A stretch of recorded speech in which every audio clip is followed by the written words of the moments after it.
C'est mon tour, toi, Jérôme. Ça tourne pour moi. Et annonce. Ça sur un troisième, caméra A. Action. Bienvenue dans les podcasts de Transcom. Avec Jérôme Gallioz, Et Julien Pichard, nous sommes réalisateurs mais aussi producteurs et on vous parle de ce qu'on filme de ce qu'on vit. et de ce qu'on retient.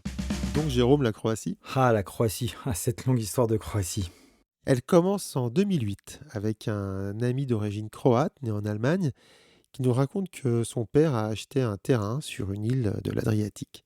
Il voulait y lancer une oliveraie familiale, construire une maison sur les ruines d'une ancienne bâtisse et y produire de l'huile d'olive.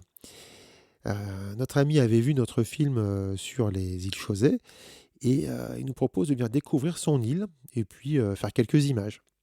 Ouais, et à la base, on part pas sur un projet documentaire structuré. Non, pas vraiment, juste un repérage, voir ce qu'il y a à faire, et puis quand même un petit film sur les débuts de l'oliveraie.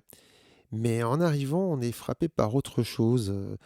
Lui et son père nous présentent toute une galerie de personnages, mais tous très différents, tous ancrés dans l'île, mais avec quelque chose d'étrange, aucun n'est originaire du coin. Et ça détonne vraiment.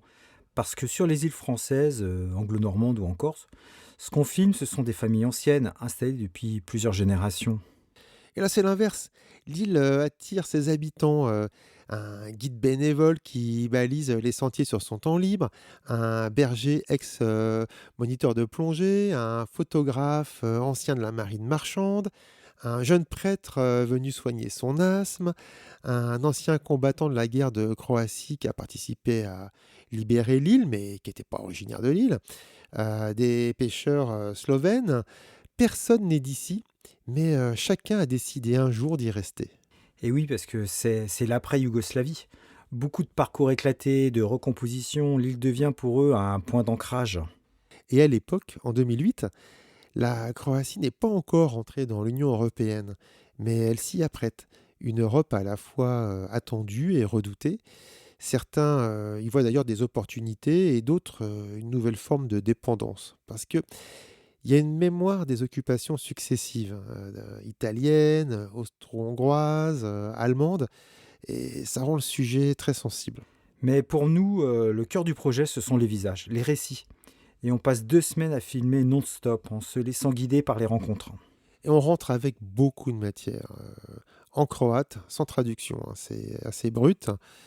On fait quelques premiers montages, mais on sent qu'il faut du temps, alors on laisse reposer. Et ce n'est que récemment, du coup, qu'on a eu un déclic. Ouais, on se rend compte qu'il y a là un vrai film, à la fois carnet de bord, et puis aussi chronique d'une île à un moment charnière. On en extrait une première version, une trentaine de minutes, et ce montage a été projeté sur l'île dans le cadre d'un festival, et on décide d'y retourner, 20 ans après. On va retrouver les mêmes personnes, voir ce qu'ils sont devenus. Certains avaient 17 ans en 2008, ils en auront bientôt 37. Est-ce qu'ils sont restés? Est-ce que l'Europe a tenu ses promesses? Est-ce que le tourisme de masse a été évité? Est-ce que des racines nouvelles se sont créées?